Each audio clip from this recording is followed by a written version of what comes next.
భారత రాజ్యాంగ నిర్మాత సంఘ సంస్కర్త భారతరత్న డాక్టర్ బాబాసాహెబ్ అంబేద్కర్ 135వ జయంతి సందర్భంగా ఆయనకు ఘన నివాళులు అర్పించిన అనంతపురం అర్బన్ ఎమ్మెల్యే దగ్గుపాటి ప్రసాద్ అంటరానితనంతో కుల వివక్షకు గురై కూడా ఉన్నత విద్యను అభ్యసించి దేశం గర్వించే అత్యున్నత స్థాయికి ఎదిగిన అంబేద్కర్ ఆదర్శప్రాయులు.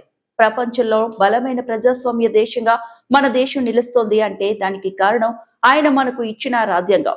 సమాన అవకాశాలు హక్కులు అందించి ప్రతి పౌరుడికి రాజ్యాంగ రక్షణ కల్పించారు అంబేద్కర్. ఈరోజు స్వర్గీయ డాక్టర్ బాబా సాహెబ్ అంబేద్కర్ జన్మదినం సందర్భంగా 135వ జన్మదినం సందర్భంగా అనంతపురం అర్బన్ నియోజకవర్గంలో బాబాసాహెబ్ అంబేద్కర్ జన్మదిన సంబరాలు బ్రహ్మాండంగా జరుపుకుంటున్నారు. ఈ కార్యక్రమానికి కలెక్టర్ గారు, అలాగే జిల్లా పార్టీ అధ్యక్షులు పూలు నాగరాజు గారు, ప్రధాన కార్యదర్శి శ్రీధర్ చౌదరి గారు, దళిత సంఘాల నాయకులు మొత్తం అంతా పాల్గొనడం జరిగింది. ముఖ్యంగా రాజ్యాంగ నిర్మాత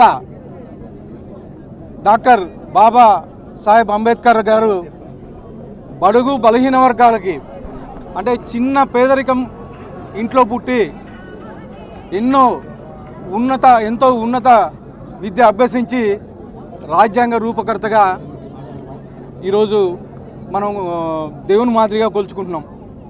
అంటే ఒక దళిత వర్గానికి చెందినటువంటి అంబేద్కర్ గారు ఈరోజు భారతదేశ రాజ్యాంగాన్ని శాసించి ఈరోజు బడుగు బలహీన వర్గాలకి మేలు చేకూర్చే విధంగా ఈరోజు రాజ్యాంగ నిర్మాతగా దేవుడుగా కొలవబడుతున్నాడు. ముఖ్యంగా ఆ రోజు ఉన్నటువంటి పరిస్థితులు